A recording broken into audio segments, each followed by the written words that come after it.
Hello everyone, I wanted to start a new short series of videos on how to handle Coriolis on Foundry VTT, and I wanted to start with something simple. I wanted to start with 3 videos showing first how to set up your game world and how to use the Foundry for Coriolis as a game master.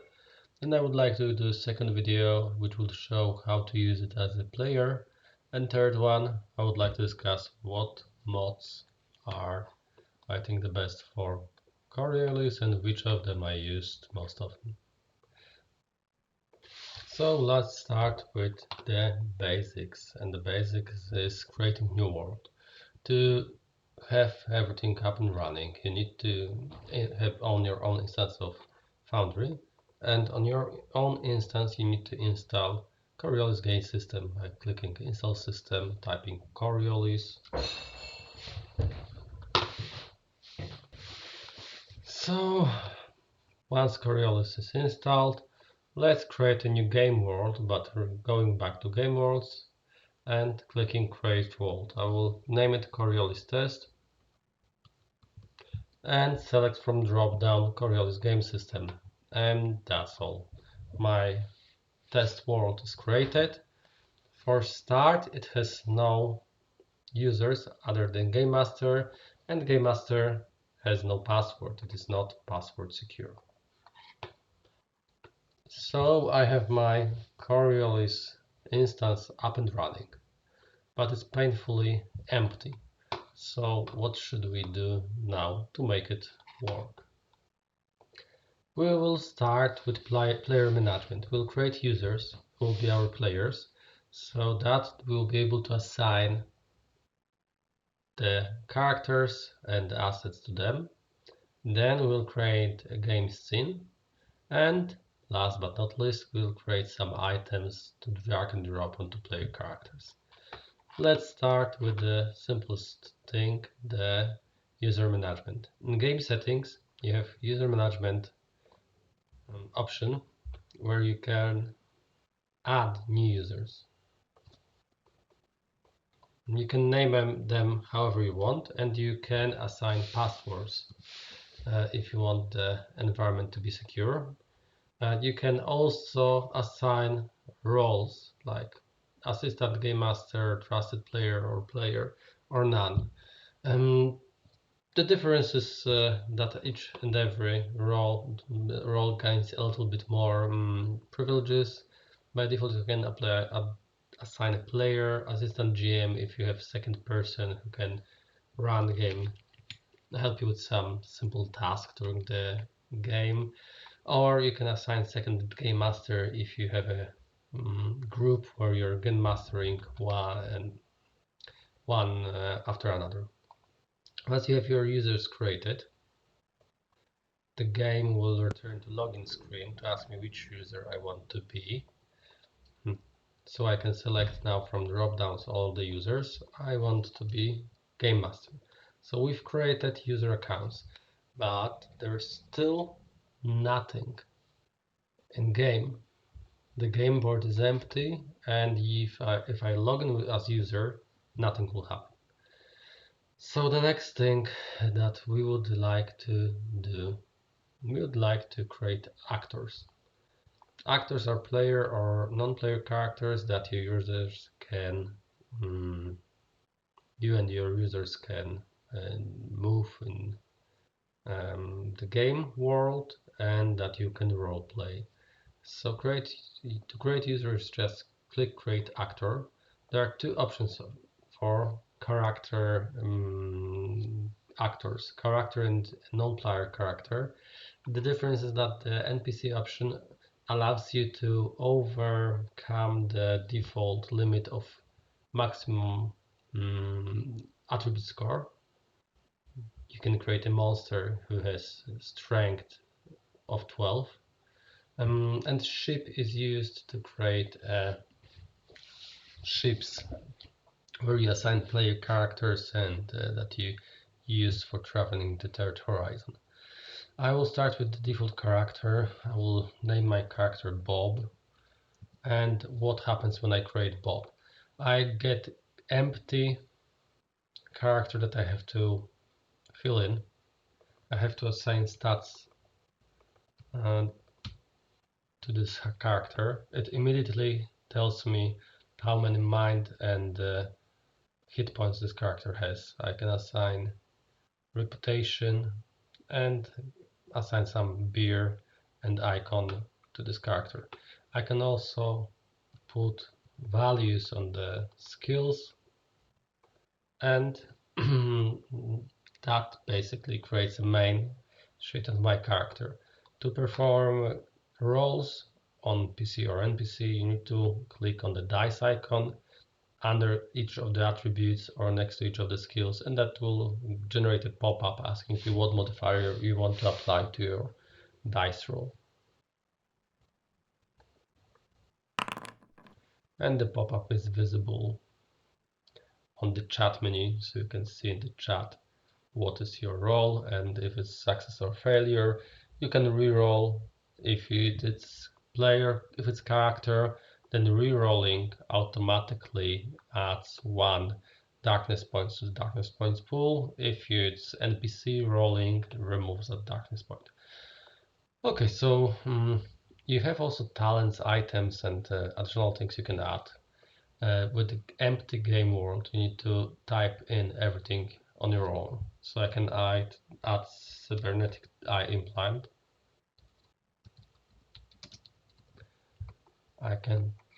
That's a cybernetic implant. It gives you +1 to shooting at medium or long range or extreme.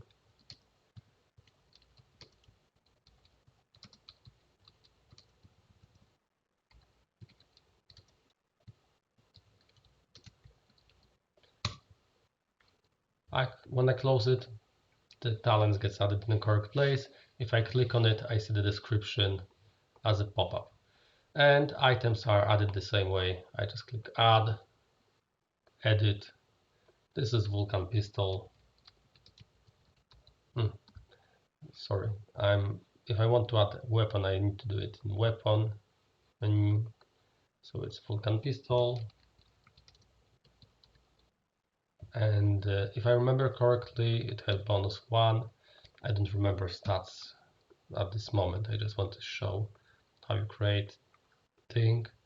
You can add mark multiple checkboxes. The effect is that once you roll on the weapon, it will automatically do ranged combat roll with agility and range combat. If there is checkbox melee ticked, then it will roll on the melee combat with strength in mind. Bio and notes sections are for general information about your character. There's one important thing, crew position. We'll get back to it later once we start adding a bit more characters and once we create our ship. There's one important thing missing from our character. It has no art assigned. If we want our character to have some custom image, we need to add it ourselves. There are some modules that we can use. There are some we can download it from internet, put on our server, and use it to display any character that we want. Once we put custom image here, we have a character sheet with some image uploaded, and we can right click and configure ownership, and that's a very important part. Here we select which player is owner of that character. After I set player 2 owner of Bob, player 2 will be able to see this character, he'll be able to open this character sheet, and he'll be able to do all the roles and everything that's important for him. So that's basic of the character sheet. There's one more important thing that we want to set up. Once we have game scene, we would like to be able to drag and drop our character in that scene. So for that, we would like to set up something called prototype token. Everything that will be, every character, player character or non-player character that will be placed on game scene is token. And once it is set on the scene, we can modify it however we want. But if we have a lot of scenes and we want to drag and drop characters between scenes, it's much easier to create prototype token and to say upfront how we would like this character to be displayed. Do we want this character to have a character name to be displayed always for everyone or only for owner? In appearance, we have to we can select how this character will be represented on our game board. By default, we will have a default unknown player token, which looks just like a square image of the default character image. If we want to use something more fancy, we have to again download it and put it ourselves on server.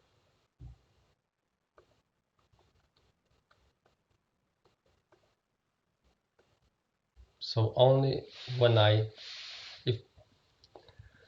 make sure that every character looks nice, it's important not to forget that every character has two portraits, character portraits and token token image, and those two images needs to be set for each and every character. It may be the same image from board for both the character and token, but we need to remember that we need to do this, set it up. What's also, I believe, handy to set up is the light and resource option if we would like to play with darkness and sooner or later would like to play with darkness. You can say that, okay, I want the player character to emit some kind of light so that the character is not blind in total darkness, and enable vision so that Foundry knows that for this character Foundry will need to calculate the visions and ranges based on walls and other settings. And last thing but not least that I like to set up is the bars.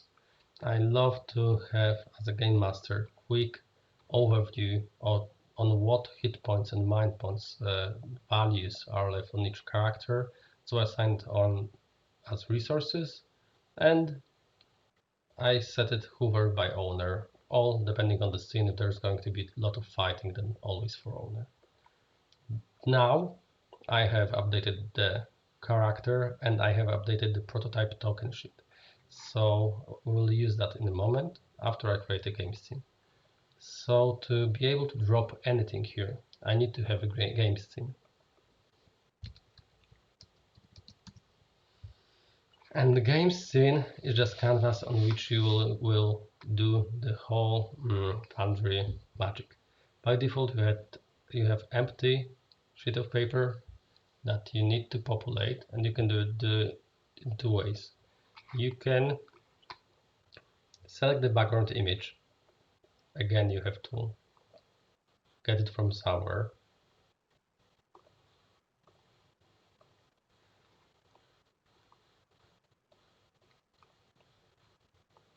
And this background image, you need to reduce the map size to your background image. You can set a grid. You can have hexagonal page, you can have a square grid or gridless map, and you also want to assign background color and padding distance.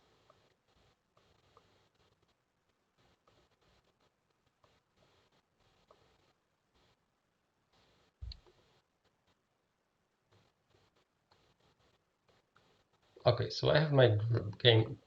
I've created some sample landing page for players. Now, when the player will log in,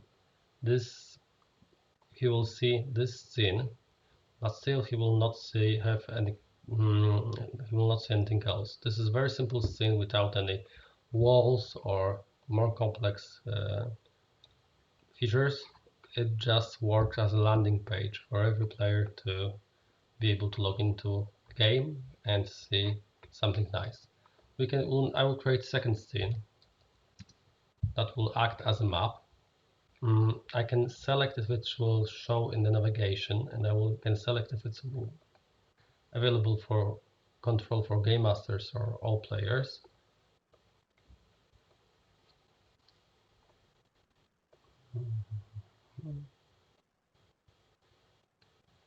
Let's try to find some simple map. So let's pick up one of the maps.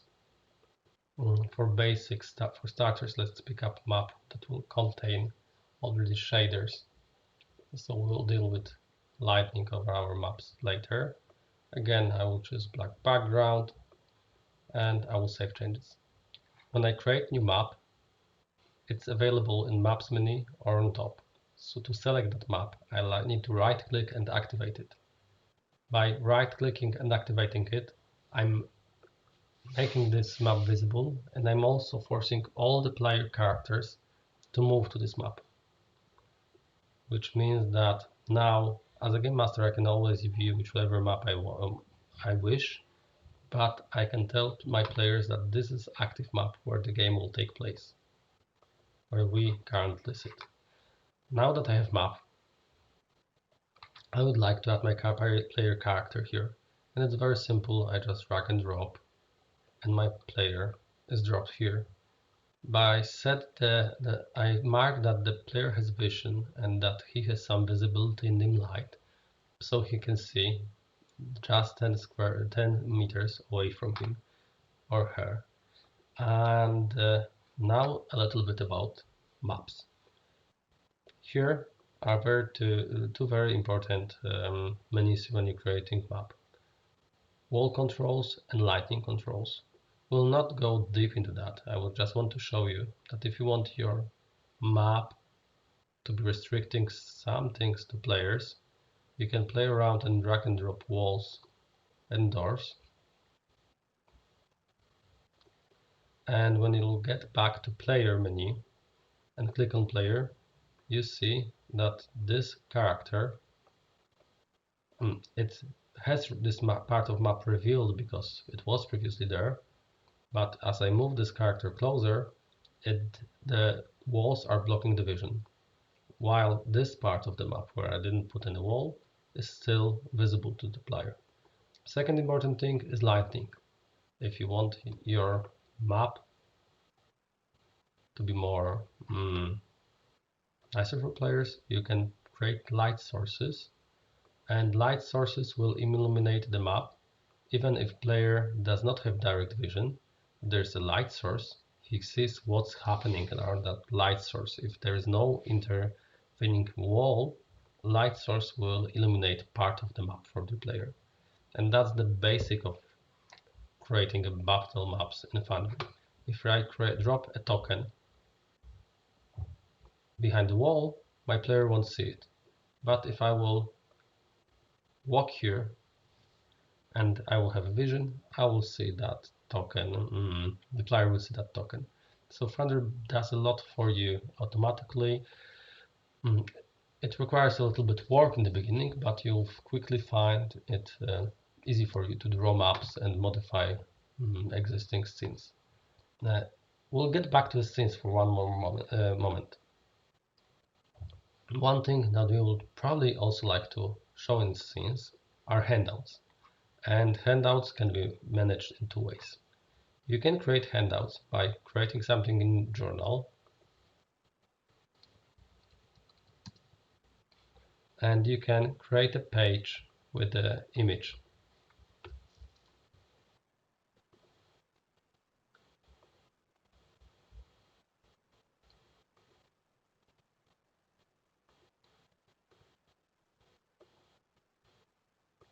And then you can decide that you want to give this handout to players. by clicking here Show Players, and your players will see the handout immediately and will see what you're viewing. Second way to share handouts is by adding tile. I can create a new tile on my map by clicking Tile Control, and I select image which should be loaded in the tile, and that puts the static image on my or video on my display. Now when I will get back to players, my players will be able to see that as element of the scene. There are a few options of the tiles and map making. I encourage you to watch Foundry VTT tutorials, but those are the basics that should allow you to start your first game session. Remember that you need to create your players in user management. You need to create your actors in actors menu, and you need to assign those actors to the players. And last thing, you need to create a scene, at least this landing scene, where you will be able to place your narrative, when you will be able to place handouts, and when you can also drag and drop player characters to make it easier for players to navigate, so that they do not have to jump to those menus, but so that they can access your player character by double clicking of the character name. And one more tip: if you want your scene to work as a good landing page, you can disable token vision, which doesn't sound intuitive. But if the token vision is disabled, players always see the whole scene. So that should be enough to start your game. Remember that there are multiple layers or multiple menus here. If you're in tile control, clicking on player won't work. Tile control will allow you only to control tiles. If you're in wall building mode, you will be only able to build walls. And if you're in token controls, you're only available to move players and tokens. So just the last small thing in this video. I will create a ship.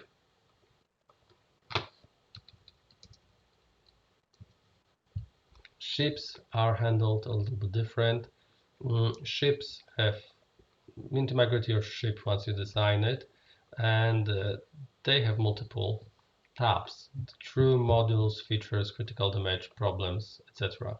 It is useful if you're going to play space combat to have a ship created for your team, and it's also very useful to attach your players to the ship positions.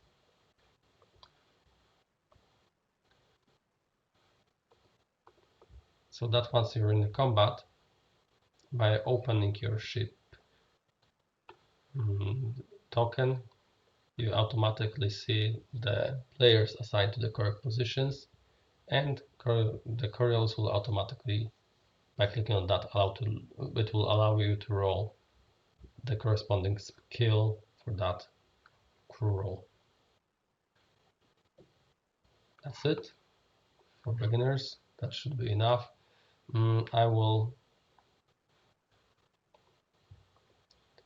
follow up this video with two more, one about player behavior and one about modifications that I like to use in Coriolis.